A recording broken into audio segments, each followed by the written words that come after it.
দুআই ইস্তিখারা আল্লাহুম্মা ইন্নী আস্তাখিরুকা বি ইলমিকা ওয়া আস্তাকদিরুকা বি কুদরতিকা। হে আল্লাহ, আমি আপনার জ্ঞানের মাধ্যমে ঠিক সিদ্ধান্ত নিতে চাই।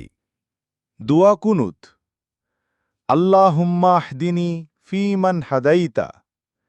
হে আল্লাহ, আমাকে তাদের মধ্যে হেদায়েত দিন যাদের আপনি ইতিমধ্যে হেদায়েত দিয়েছেন। দুয়া ও মুসিবাত ইন্না লিল্লাহে ওয়া ইন্না ইলাইহে রাজিউন। নিশ্চয়ই আমরা আল্লাহর জন্য এবং আমরা তারই কাছে ফিরে যাব। দুঃখে ধৈর্য ধরে বলুন। দোয়া রিজিক আল্লাহুম্মা রযুকনি রিজকান হালালান ওয়াসিআন। হে আল্লাহ, আমাকে হালাল ও প্রশস্ত রিজিক প্রদান করুন। দোয়া তওবা রব্বি ইন্নী যলামতু নফসি ফাগফিরলি। হে প্রভু, আমি নিজের ওপর জুলুম করেছি, ক্ষমা দিন আমাকে।